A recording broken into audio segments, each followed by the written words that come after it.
Selamat siang para netizen dimanapun kita berada, salam inspirasi bagi kita semua ya. PKS sudah mulai merasa dan mengaku santai tidak tak masuk ya, jika tak masuk dalam kabinet Prabowo Gibran.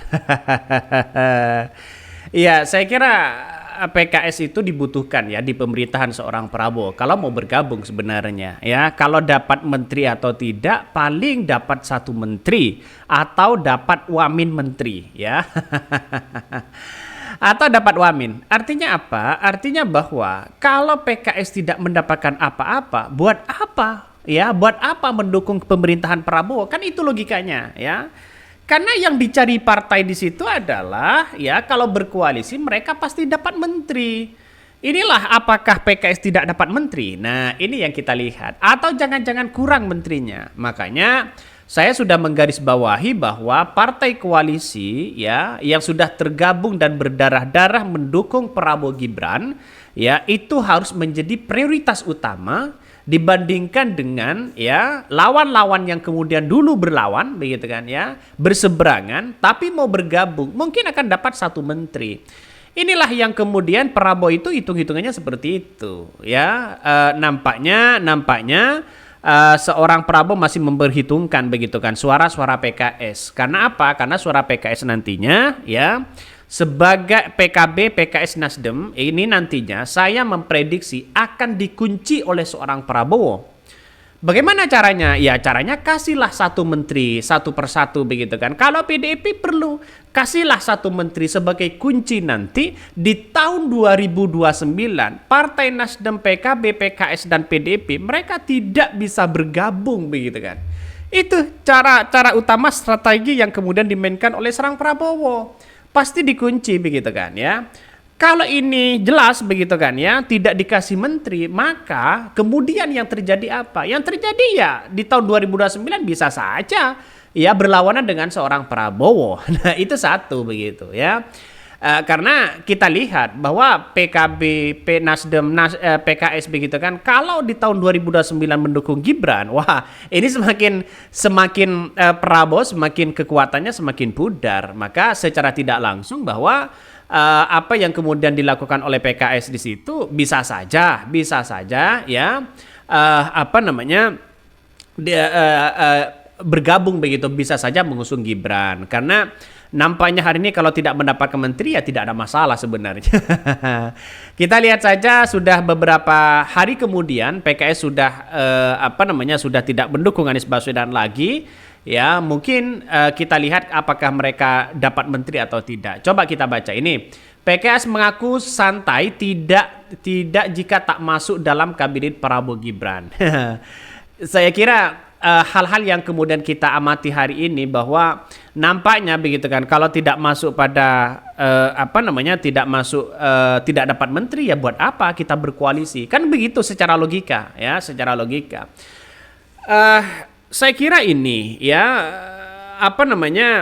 kader-kader PKS hari ini begitu kan masih menunggu jawaban itu apakah mereka dapat atau tidak begitu ya. Saya kira banyak persoalan-persoalan yang harus kita selesaikan begitu kan ya. Coba kita baca komentar-komentar dari netizen. Ini masuk atau tidak masuk kabinet Prabowo, PKS sudah ya mengkhianati surah umat. Jangan percaya lagi dengan partai yang tidak punya prinsip oportunis. Ini komentar satu dari Papa Zola. Ada yang berkomentar lagi ya, cian banget sudah itu begitu super, dibela-belain. Ini tiba-tiba tidak dapat partai, tidak dapat menteri ya. Walah, ini mah PKS ya dikerjain sama Kim. Udah jatah di mata simpatisnya gegara mau merapat. Setelah merapat malah dilepeh. Itu komentar-komentar dari netizen. Banyak ya komentar-komentar netizen seperti itu. Tapi saya yakin dan saya yakinnya menurut analisis saya ya bahwa PKS ini akan dapat menteri ya walaupun tidak banyak mereka akan dapat menteri ya. Tapi kelihatannya sekarang ini kenapa seorang PKS tidak bisa misalnya tidak dapat menteri, saya kira tidak masuk akal karena PKS ini sebagai pemenang keempat ya di kursi DPR kalau nggak salah begitu kan, untuk kita sebagai acuan di tahun 2009 Prabowo tidak sebodoh itu begitu kan.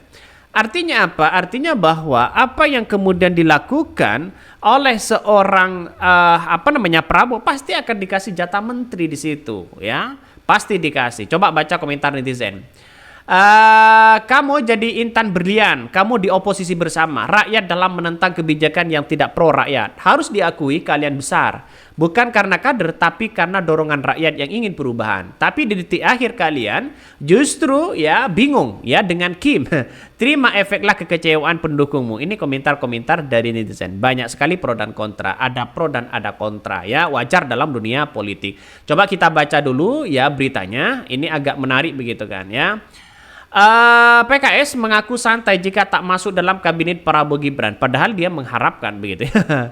Sekjen Partai Keadilan Sejahtera PKS Abu Bakar Al-Habsyi mengaku tak ambil pusing soal masuk tidaknya kader PKS yang ke jajaran kabinet Prabowo Gibran. Abu mengatakan PKS tak menargetkan kursi menteri pada kabinet pemerintahan Prabowo Subianto dan Gibran Raka Buming Raka. Bagi PKS yang terpenting di depannya bisa terus berperan untuk kepentingan bangsa. Ya, bicaranya itu kalau politisi itu berbicara bangsa, ini kawan saya, ini kawan lama, ini demi demokrasi, ini demi solidaritas ya kebangsaan. Itulah bahasa-bahasa yang kemudian ya dimiliki oleh seorang politisi, wajar begitu. Tapi faktanya di masyarakat tidak begitu percaya dengan nuansa-nuansa itu seperti itu. Sudah basi begitu kan ya.